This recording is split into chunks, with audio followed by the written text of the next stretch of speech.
So at this time, I'm going to read the scripture, and then we are going to pass around a mic. I don't know if somebody is able to, like David can pass around the mic.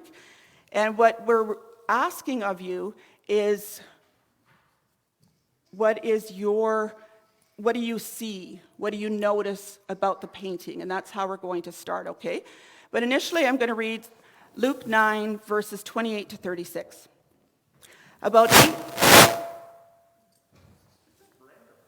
It's random. It really is random. I'm not allowed to move, am I? Oh, wait, I'm not moving. Oh, I don't know. Anyway, about 8 days after Jesus said this, he took Peter, John, and James with him and went up onto a mountain to pray. And as he was praying, the appearance of his face changed, and his clothes became as bright as a flash of lightning. 2 men, Moses and Elijah, appeared in glorious splendor, talking with Jesus. They spoke about his departure, which he was about to bring to fulfillment at Jerusalem. Peter and his companions were very sleepy. Sorry, I have a tickle in my throat.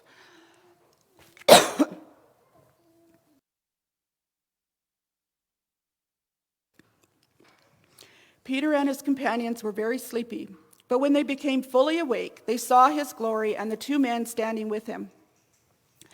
As the men were leaving Jesus, Peter said to him, "Master, it is good for us to be here.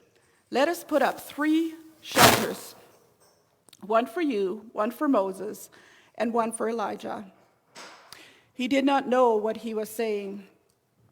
While he was speaking, a cloud appeared and covered them, and they were afraid as they entered the cloud. A voice came from the cloud saying, "This is my son, whom I have chosen. Listen to him." When the voice had spoken, they found that Jesus was alone. The disciples kept this to themselves and did not tell anyone at that time what they had seen. So far, the reading of God's word. Let's pray just one more time. Lord God, as we look at this passage and as we look at the expression that Sam has brought to us via her painting, we pray that your Spirit will be at work in us and that we will learn and grow more and understand more about who you are, Lord Jesus, and what you have done and why you have come. Pray this in your name. Amen.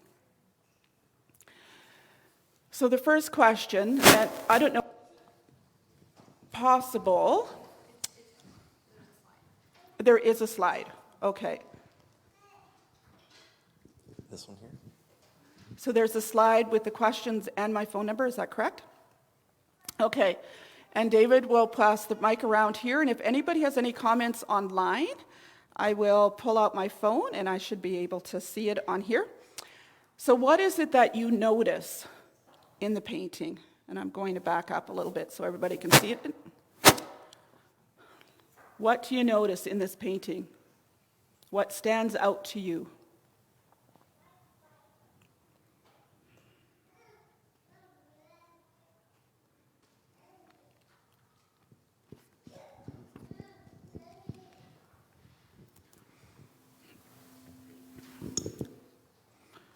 So I think Heather has something.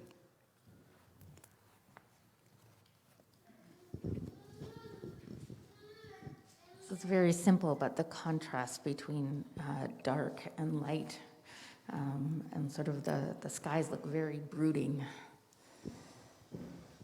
Okay.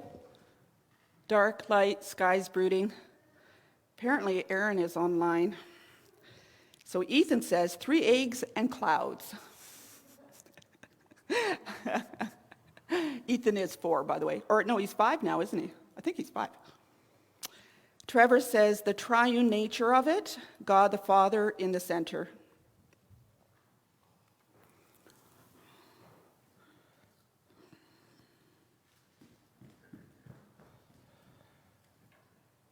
I would just say it looks really secure, and stable, but it doesn't. It looks like by itself it looks kind of wobbly, but altogether there's a stability to the three ovals on the top. Okay. All right.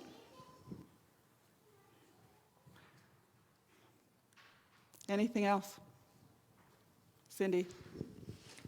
I really noticed the glow from the center figure and how the hill is illuminated by that glow, like you could see it on the kind of on the back side of them more. Okay. The center glow.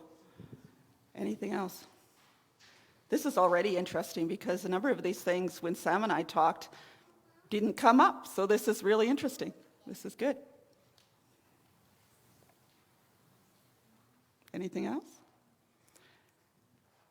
Okay. Otherwise, if you could give Sam, do you have a microphone there? If you could give the microphone to Sam, and then Sam will let you know what her process was.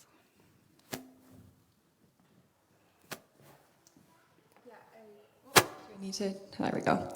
I agree with Loretta. It was really interesting to listen to what other people saw, and there were things that I didn't even think of when I was painting that. So just a quick explanation. So it's like part one, part two. So the actual presentation is what you see up here on the screen, which is this in the background and then taking a photo of it on a phone. I just needed to do this painting because it's the background. So I thought I'd bring it so you can also see that. So what I'm going to do is go into an explanation of what I was thinking as I painted this and my experience of the passage. Basically, this is just a collection of a ton of symbols and elements from the passage. So I'm going to give a brief overview of those elements, and there's more of a theological explanation behind a lot of those, which I won't have time to go into too in depth right now. But my goal here is to share my interpretation of this text based on my own context and my knowledge and experience and my own relationship with God. So this is all very subjective. So the first thing I want to explore here is you can go to the next slide there, the three figures. So we have red and blue. This represents Moses and Elijah, so the law and the prophets, which is in the passage. They have separate colors, and then they come together in the center to create the purple. So red and blue mixed together make purple, and the purple figure is Jesus. Purple traditionally represents royalty, which is fitting, and also a color we use often at Lent. So this idea of combination, which is the combining of red and blue to make purple, and then also mixed with transformation represented through the white center. And that demonstrates the fulfillment of the work of the law and the prophets, Moses and Elijah. If one of them was resurrected, it wouldn't have really done too much. It would have been pretty great, but it wouldn't have accomplished the same thing as Jesus' resurrection did. So it's this idea of combining and fulfilling. There's also a contrast here of the figures on the hill of two beings who have already died interacting with a living being. And so this idea of the continuity of existence and the promise of life after death, and that our time here on earth is just a snapshot. Also an idea of coexisting what has passed and what is yet to come, because the symbols that we see here, or what Jesus is doing through this event, is giving a little preview of what's to come. So this mixing of ideas of what's already happened through the passing, what's come to pass through Moses and Elijah, and what's about to come through what Jesus is projecting about what's happening in the future. And then through that as well, the idea of the continuity of God's work. Any one person's story is just a snapshot in time. Each one of these beings is just one story.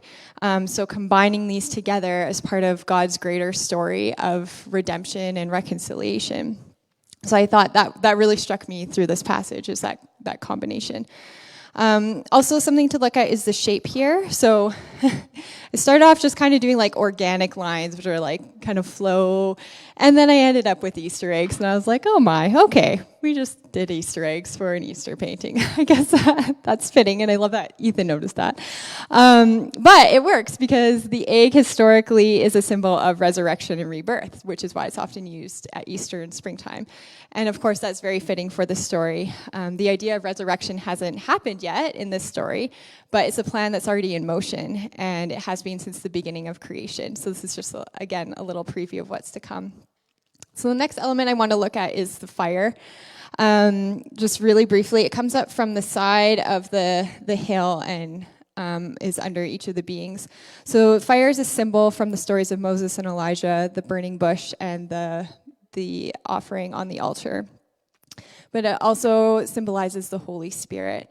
And I included it in this painting because it represents the continued work of God and this idea of preparing the way. Again, the continuation through the stories and the connection there. It connects to Jesus because of what's about to take place through his death and resurrection, which is the, again, continuation of the work that started in the Old Testament. The next symbol there is the clouds.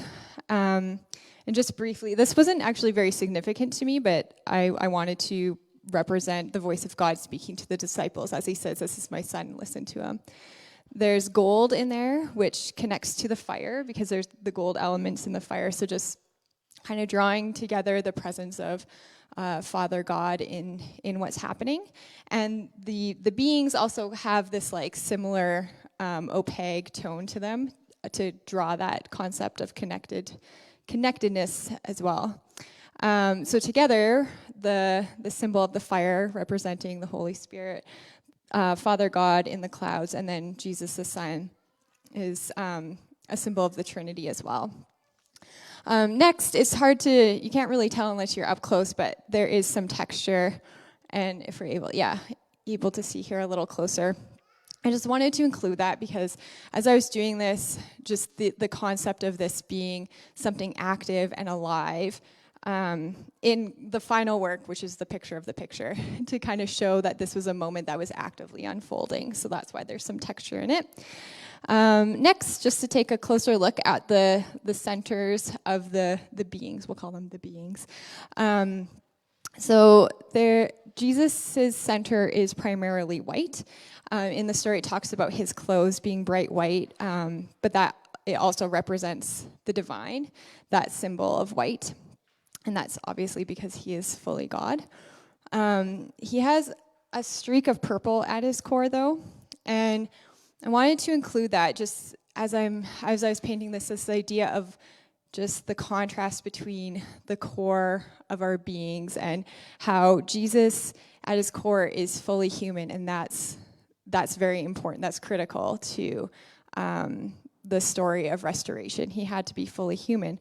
But that Moses and Elijah have white at their centers because they are fully human, but at their core is that connection to their creator, the connection to the divine, and that Christ, God is within them. The Trinity is within them. And as I was doing that, just struck by the idea of the core being inseparable from the beings, like it's at the center, it's pivotal. And the concept of this unchangeable aspect of our identity, and that as I look at Moses and Elijah, that's at their core, and then there's color coming out from that, and that's kind of how we express ourselves or understand ourselves and our experiences, but at our core is that connection to our identity as creations of God and him being within us.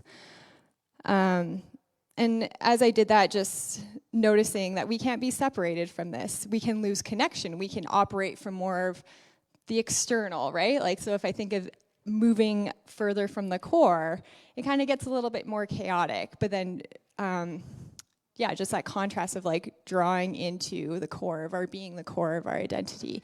That's unchangeable because we are created by an unchanging God. Then the last thing I just want to go over, this is, again, just the background, is the symbol of the Crown of Thorns, which was interesting. It kind of just came up as I was painting. It wasn't intentional. But as I was doing it, it became a really critical piece of this work, and I had a lot of thoughts on that, so I'm going to briefly share these. So again, this idea of previewing what's about to come, which I thought was very much a focus of this event in and of itself, is that he's giving the disciples a little preview of his death and resurrection. So that connects with the Crown of Thorns because that takes place at his death that's placed on his head. Traditionally, it's a symbol of suffering, and as I was thinking about that, just the idea of suffering being unavoidable and just such a common thread in our human experience. It didn't just occur on the cross for Jesus either. It was inherent to his journey as a human, and that's relevant to us as we navigate every day, every moment, every opportunity, every decision, with respect to our connection to our Creator and our identity as being created in the image of God. And I think that really changes our experience of suffering and the challenge within that. How we experience that with respect to our connection to God. So I was really struck as I was adding these lines, just the coexistence of the suffering and brokenness alongside the symbol of resurrection. The two are very much together here. It's not a one or the other. They coexist. And I chose to represent the symbol this way alongside, like in this painting, as a experience of hope, the hope that the resurrection brings. It's not that suffering doesn't exist. We don't just take it out and ignore it altogether. But that it does exist. That is the reality. And yet we are held and carried through that there's a plan, and the plan is good. And the plan isn't compromised by the suffering. It can still be there. There's space to accommodate that as part of our experience. And I really, was just struck by that as I was adding it into this piece, which is really, it's just an amazing moment. It isn't a moment, we don't read this passage and think, oh, well, Jesus is suffering. But I thought it was important to add these two alongside one another because in the moment, Jesus knew what was coming. And he's there being fully present in the reality of knowing his future. And as I was thinking about that, the idea that restoration, as promised and fulfilled through the resurrection, isn't eliminating suffering, but bringing that part of our experience into wholeness. And again, like that, those organic lines, that circular figure of just like bringing in and wholeness. Brokenness, sinfulness, suffering, whatever word we give to it, that human struggle, I really think a big part of it is remaining connected or disconnected to that core of our being, that core identity, our identity in Christ, in our nature as created and loved beings. But I don't think that this suffering or brokenness is not in conflict to the resurrection. Again, it can exist alongside that. The idea of restoration and rebirth, it's like highlighting those concepts. And so kind of as I see it on the outside here, it's like highlighting through that darkness on the outside, it really brings attention to the light inside. And somebody brought that up, just like the contrast, I think, overall in the work of light and darkness. But again, we experience the depth of light through that contrast of the darkness. Okay, sorry. Next here, I just want to take a look at, you know what, I should bring up my slides here. So again, that was just the background. What I want to share here is the next image, which is taking a picture. And this is what I really wanted to share with you, because right away when I read this passage, this is what I pictured. So this idea of being present. And as I read it, I was thinking of the perspective of Peter, and that really resonated with me. And so what I envisioned is, what would that moment look like right now? and it would look like taking out a cell phone. Because in the story, Peter goes, oh, let's build some shelters, and almost he's wanting to memorialize and build something concrete and tangible. And I think our relevant comparison is taking out our cell phones and creating a video. And right away, I was thinking of how I do this at home with my kids, and there's something really amazing happening. And right away, I'm like, I need to take a video of this. I need to take a picture. The part of the passage that really stands out there is verses 32 to 33. So meanwhile, Peter and those with him were slumped over in sleep. When they came to, rubbing their eyes, they saw Jesus in his glory and the two men standing with him. When Moses and Elijah had left, Peter said to Jesus, Master, this is a great moment. Let's build 3 memorials, one for you, one for Moses, and one for Elijah. He blurted this out without thinking. And this is the Message translation. I loved it because at the end, he blurted this out without thinking. And just to kind of almost show the silliness in the moment. So just a couple things to look at here. How did Peter respond? First of all, we can see that he understood how significant this moment was. We know that because he says that this is a great moment. But we also know that because initially he starts planning ahead. And this is something that we see repeatedly, is Peter goes into action mode when he knows something significant or important. It's like, okay, what can we do? How can I get involved? And he's trying to think of ways to contribute to what's happening. There's also a recognition of his disconnect to the present. And I think that's where he just blurted this out without thinking. He's thinking ahead, and that's taking away from him being in the moment. And so I wanted to represent that through the cell phone, because it's being there, but it's not fully being there. So what happens here? I think we're responding, these ideas of responding to discomfort by disconnecting, and I don't think that was a conscious thought that Peter had, like, oh, this is so overwhelming, I need to go into planning mode. But I think to some extent, that is something that commonly can happen, is that when something seems really big or overwhelming, we want to kind of take it in a more digestible way, or even engage it in a way that feels more comfortable to us. And so for Peter and me, that is planning mode.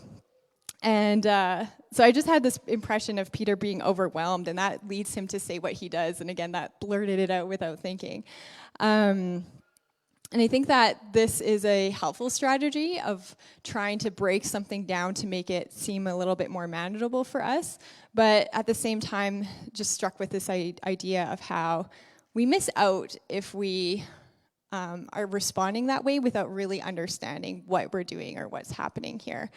So this idea that if we aren't acknowledging our own discomfort, even in something that's really great, if we are overwhelmed and don't know how to make sense of it, if we aren't able to understand our own discomfort in that, then it prevents us from fully connecting in what is being offered to us or gifted to us in the moment.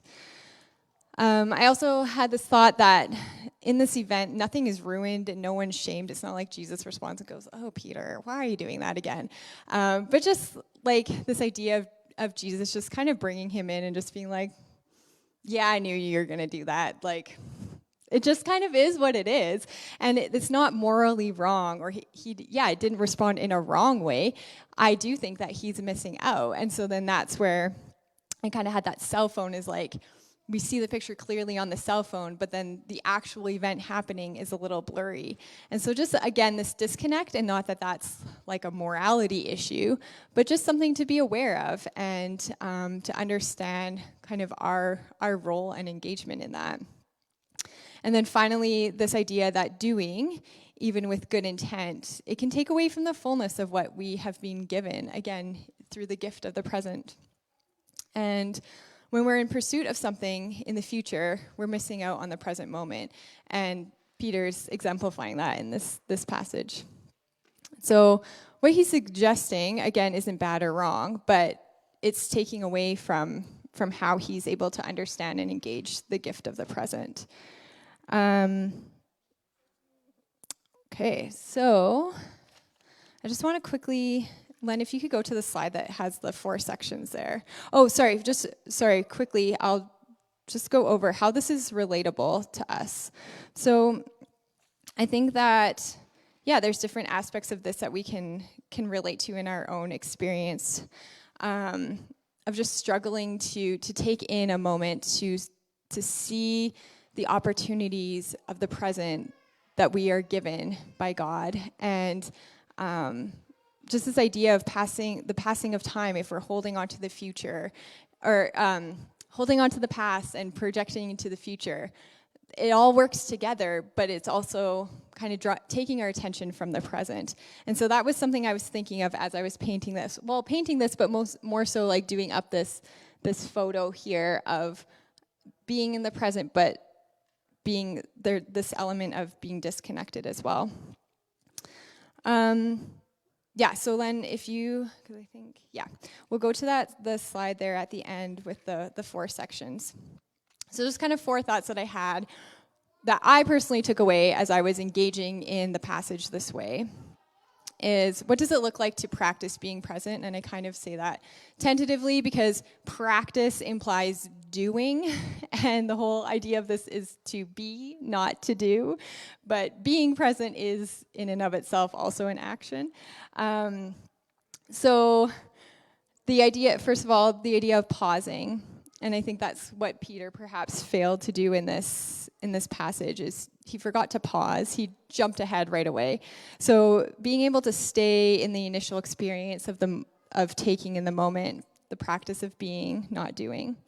And then next is to notice. Just take in the moment. And for me, just to remember to engage in the senses. And I was able to do that through creating this, engaging different senses. But that's something that I need to be doing more in the moments that are right in front of me as well. Asking and noticing, where is God in this moment? What is comfortable or uncomfortable about what I'm experiencing? And again, only in directly identifying that can we kind of take it on and know how to orient ourselves around that. Next, move into connecting, shifting focus on and leaning into my connection with God. Again, that idea, that concept of connecting into the core of my being, of the truth in my identity and relationship with God. Connecting through what's comfortable, using that as a vessel of connection, but then also connecting despite what's uncomfortable, which again is why it's important to identify what those things are. And then finally, feel, which is I could talk a long time about this, but I just briefly included it. This idea of feeling. We have been created with bodies that feel and have really good intuition, and we are often very disconnected from that. And I think especially so in our society and culture. But this practice of feeling the feeling, not the thought, because the feelings are not thoughts, and we often intellectualize them. And so shifting back into what is that feeling, that sensation, and what are we learning through that? And then welcoming those feelings and embracing them, or in the least, staying in them, and the commingling of that. So some feelings are, easy to embrace, easy to welcome, and then others are overwhelming, scary, we want to run away. But just like we saw in the painting here in the passage, is just this coexistence, this bringing in and just being okay without it being a process or work, just holding that space. So I just want to leave you with a couple questions here today. What moments have you been gifted to just be present in? That could be something you reflect on from the past, but just a question to go about your week, moment to moment even, how is this moment gifted to me? What's God's purpose for me in this moment? And then also, in the present, how can you go deeper into your connection with Jesus? And our song of response touches on this idea of being called higher, being called deeper. And so just exploring the ideas of where do you feel that connection? And again, if it resonates with you, to this image, this picture of connecting to the core of your being, your core identity as a created and loved child of God. And then what feelings and sensations come with that too? What does that core feel like to you? And just, getting into that that even like tangible experience of connecting with our Creator, connecting with our true identity, and just being present, practicing being present. So yeah, if you want to chat more about it, I'll be around for a little bit after, but thank you for sharing and also contributing what your impressions were as well.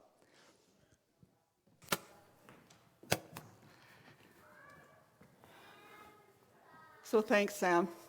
So I know she was the first one to give her expression, and I'm not saying that any of you have to follow up quite that. There was a lot there.